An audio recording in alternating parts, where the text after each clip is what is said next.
Sanctus, Sanctus, Sanctus Dominus Deus Sabaoth.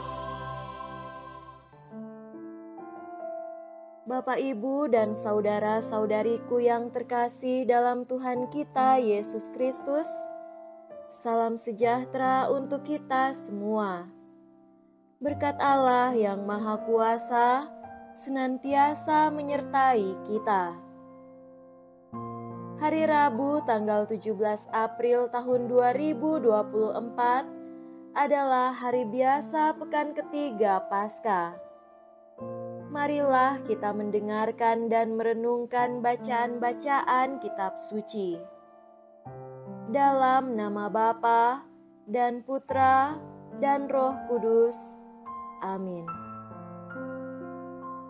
Bacaan pertama dari Kisah Para Rasul, bab 8, ayat 1b sampai 8. Setelah Stefanus dibunuh, mulailah penganiayaan yang hebat terhadap jemaat di Yerusalem. Mereka semua, kecuali rasul-rasul, tersebar ke seluruh daerah Yudea dan Samaria. Orang-orang saleh menguburkan mayat Stefanus serta meratapinya dengan sangat. Tetapi Saulus berusaha membinasakan jemaat itu. Ia memasuki rumah demi rumah dan menyeret laki-laki serta perempuan keluar, lalu menyerahkan mereka untuk dimasukkan ke dalam penjara. Mereka yang tersebar menjelajah ke seluruh negeri sambil memberitakan Injil. Filipus pergi ke suatu kota di Samaria dan memberitakan Mesias kepada orang-orang di situ. Ketika orang banyak itu mendengar pemberitaan Filipus dan melihat tanda-tanda yang diadakannya, mereka semua dengan bulat hati menerima apa yang diberitakannya itu. Sebab dari banyak orang yang kerasukan roh jahat, keluarlah roh-roh itu sambil berseru dengan suara keras, dan banyak juga orang lumpuh dan orang timpang yang disembuhkan. Maka sangatlah besar sukacita dalam kota itu.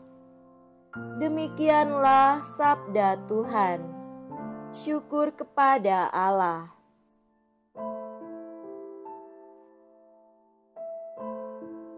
Semoga Tuhan beserta kita sekarang dan selama-lamanya. Inilah Injil suci menurut Yohanes. Dimuliakanlah Tuhan. Injil Yohanes bab 6 ayat 35 sampai 40.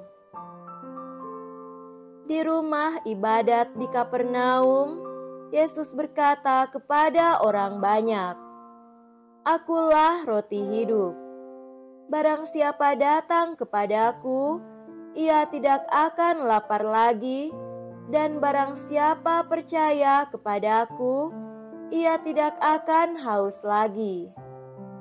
Tetapi aku telah berkata kepadamu, sungguh pun kamu telah melihat aku, kamu tidak percaya.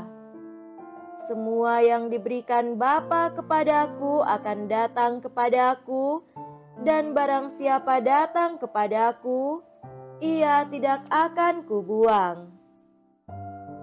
Sebab aku telah turun dari surga, bukan untuk melakukan kehendakku, tetapi untuk melakukan kehendak Dia yang telah mengutus aku.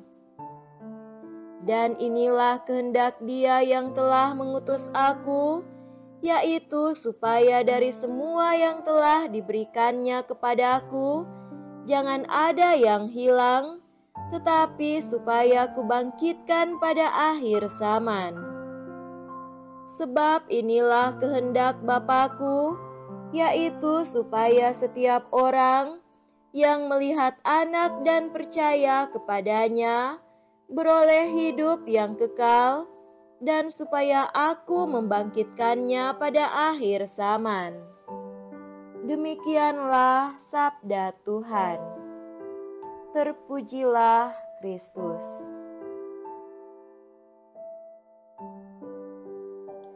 Saudara-saudariku yang terkasih dalam Tuhan kita Yesus Kristus, tema renungan kita pada hari ini adalah hidup dalam kesatuan dengan Kristus.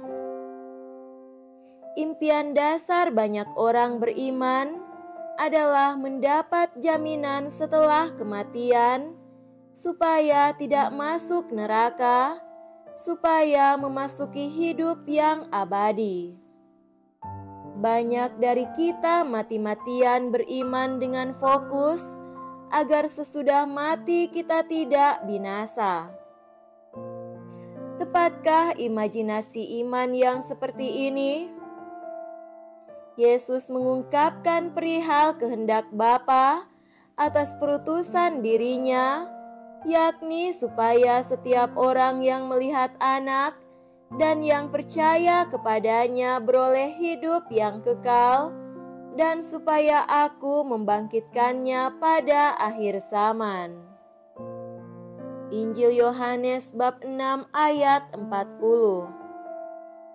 Teks ini melahirkan cara berpikir baru seputar hidup abadi atau hidup kekal.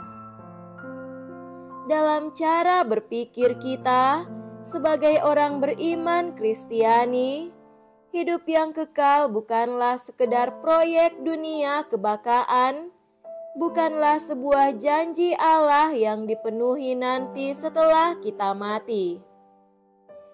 Hidup kekal adalah sebuah pengalaman hidup harian saat ini, saat kita menerima, mengakui dan percaya kepada Yesus Kristus.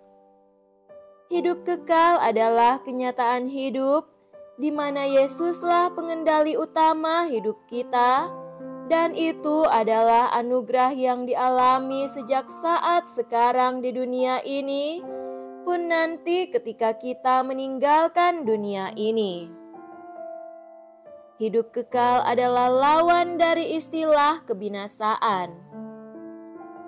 Hidup yang kekal merupakan kenyataan hidup ketika kita berada penuh dalam kendali Kristus, sebab di luar Kristus yang ada adalah kebinasaan. Dalam bahasa analogi, Yesus mengungkapkan dirinya sebagai roti hidup. Orang yang menolak Yesus adalah orang yang menolak makanan, menolak kehidupan. Orang yang menolak Yesus serupa dengan orang yang memilih untuk lapar selamanya. Saudara-saudariku terkasih, apa yang disampaikan oleh Yesus ini begitu nyata terlihat. Orang-orang yang hidup tanpa kesatuan dengan Yesus, sekalipun beragama Kristen, akan menjalin hidup seperti orang yang tidak pernah puas. Sekalipun sudah beragama, tapi hidupnya seperti jauh dari Tuhan, sekalipun bergelimang harta, tetapi tetap saja merasa belum cukup. Sekalipun sudah memiliki pelbagai ijazah dan kecakapan, tetap saja merasa orang lain sebagai saingan. Sekalipun sudah mayoritas, tetap saja merasa inferior dan penuh ketakutan. Sebaliknya, orang yang hidup dalam Yesus merasakan segala kepenuhan hidup, karena dalam Yesus ada kehidupan yang melebihi kehidupan dunia ini, yakni hidup yang kekal. Semoga demikian. Amin. Dalam nama Bapa dan Putra dan Roh Kudus. Amin.